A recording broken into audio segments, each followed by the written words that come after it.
It is an instrument that is deceivingly complex despite its simplistic appearance. You press a key and you hear a singular note. You press multiple keys in a certain arrangement and beautiful music is played. It is all in the fingers. But how is sound produced in the piano?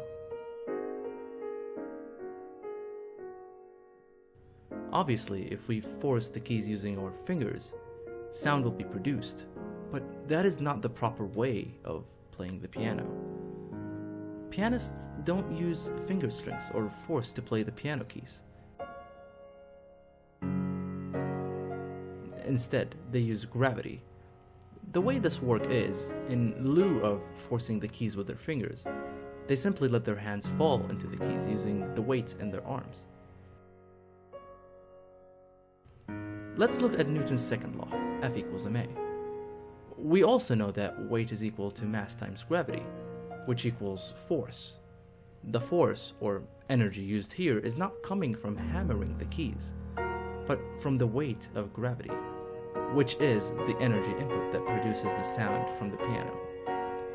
So how do we properly adjust the sound level of the piano? The misconception is that the harder you press the keys, the louder the sound will be, and vice versa. In reality, it is the speed of which the key is played that controls how loud the sound is. In order to play louder, we need more energy. And through the kinetic energy equation, increasing the velocity will get us that energy. To explain this, we go back to Newton's second law. If we use the full potential of gravity, we will get more velocity, thus more energy, leading to a louder sound. However, if the pianist applies a deceleration in the opposite direction of gravity, it will result in a smaller velocity, thus less energy, which leads to a softer sound. In other words, partial G gives you less V. Nevertheless, if a pianist wants to play really loud, they can also drop their arm from a higher point to gain more energy from the potential energy equation. In the following demonstration, listen carefully for the differences between the two volume levels and how they are affected by gravity and arm weight.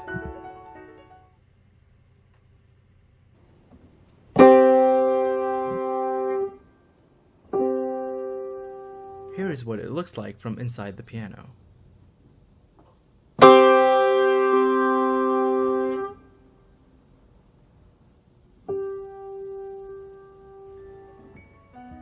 But why do pianists do this? Why is this considered to be the proper way of playing piano? Why do they rely on gravity to play? It is similar to why most people let their cars roll down a hill, letting the weight of the car do the work, so they can save on gas and be more efficient. The same idea can be applied to why pianists use gravity and arm weight to play. If Valentina Listessa, for example, only used finger strings to play Chopin's Etudes 1 through 12, she probably wouldn't last the entire 20 minutes. But using gravity, she now uses way less energy and have more speed and freedom moving between these fast notes, which also explains why we feel like concert pianists' hands look like they're floating on top of the keys. A good way to illustrate why it is more efficient to play using arm weight is going back to the kinetic energy equation. If we try to double the mass or force used in playing the keys, we will get double the energy. Subsequently, if we double the velocity, we get 4 times more energy. And there it is, how the piano really works in terms of engineering dynamics. A special thanks to Professor Houston for allowing me to work on this presentation, and of course, to my tech crew.